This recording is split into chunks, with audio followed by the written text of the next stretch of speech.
The reason I didn't take it to like an off-road part right now is because I'm not really dressed for any of that stuff, and to be honest, I just wanted to get a feel for it on the road. I'm not really worried about the rear tires on the tarmac because this one has a puncture in it and it's deflating, so I'm gonna change them anyways. So I'm trying my best to kind of wear them out before I change them, because apparently they told me it's useless to plug the tire, so I have to change it anyways. And I'm not just gonna change one, I'm gonna change the two rears. But yeah, man, it's amazing the difference with the +2 A-arms and the suspension. One thing I noticed is I'm gonna have to change something with regard to the brake lines, maybe because I went too tight here with the fastener. It's not really giving enough pressure to the front brakes. I mean, they still work fine, but not the way that I want it. Yeah, next video will definitely be off-road, because I really want to see how this guy handles off-road. I can already tell so much. The bike is a lot more stable in high-speed corners. I can slide, I can feel the rears, because they're off-road tires, I can feel them slide at high speed, so it is very twitchy, but that's super fun for me. Like, it might scare someone, I actually enjoy that, so that's nice. I can really tell that the suspension is working much differently. I'm not sure how that's going to work off-road. I need to check the low speed and high speed compression. Yeah, still unsure about how it's going to be off-road, because the only time I didn't record it on video, but I took it off-road a tiny bit, and I noticed that this thing drives absolutely different. It's like having a different machine. I'm not sure how to describe it, like how different, but definitely you can tell that it's more stable, width wise, etc, etc. But I still want to see how it handles the jumps. That's what I'm really concerned about. It is a lot wider, it feels a lot wider. The trails get narrower. Like, I took it to a small trail where I'm used to the bike feeling a bit loose. It did feel a bit tight, but that's fine because it's so stable at high speed. You don't really need that much room for error. When it was not as wide, I would really be on 3 wheels and sometimes 2 wheels a lot. This did kind of decrease now, but yeah, that's all gonna be apparent in the next video. I'm gonna do a video off-road and shred this thing. I took it out right now. We got like a tornado warning, and these things don't really usually hit North and South Carolina in this area, but yeah, just like 3 hours ago it was storming and raining and thunder and everything, and now it's completely dry. Horses are out, and it seems good, but it does say that it's gonna rain. Well, it should be raining in like 30 minutes or so, but let's see what happens. Yeah, it would have been a nice video to drive this bike with a tornado in the background, but I don't think that's gonna happen, and I wouldn't want that to happen.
Yeah, so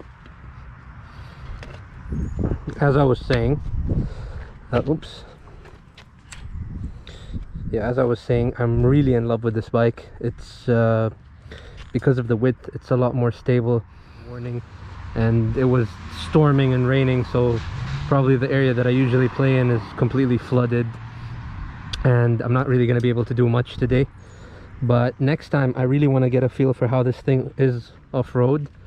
I did take it a little bit off-road, and it's like honestly having a new bike. It's a different bike, the way it handles. Still unsure about the front suspension. I know I need to adjust the compression, high speed and low speed, because again, like I mentioned before, with the wider A-arms, the suspension is going to respond differently. And I did keep the stock shocks. I didn't change them to Fox or Elka, so I'm going to work on that a little bit. Plus soon I'm going to start playing a little bit with the caster adjustments, because it is much wider. So whether I do positive or negative, I'm going to really research that and see, and I'm going to do small increments and see how it handles. But yeah, man, those levers, they really work. It's so cool that you can just adjust them on the fly. I might tighten this a little bit, it's a bit loose, but yeah, other than that, it really feels good.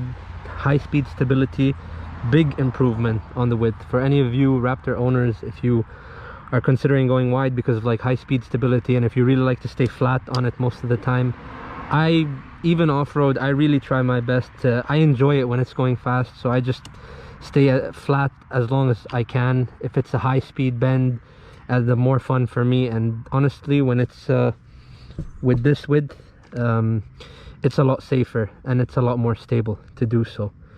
But yeah,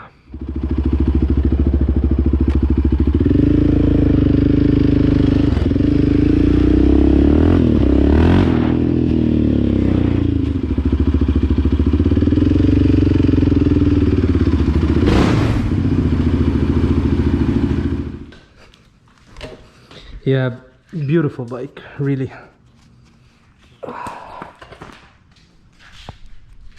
Still adjusting to the change. It really does feel like a different bike. I can't stress that enough. If you're used to driving a Raptor and this, you widen it, you're gonna feel a difference. Again, it's very hard to explain. It's just, you need to try it to kind of understand.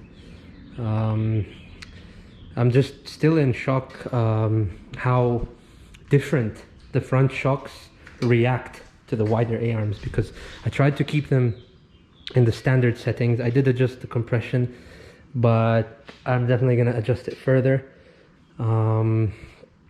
It's hard to tell on the street, because on the street most of the time I'm on top gear and almost always flat out, corners, no corners.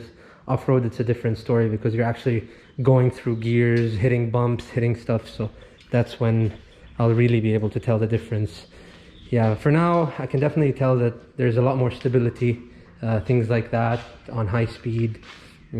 Still getting used to the no parking brake thing, like I said.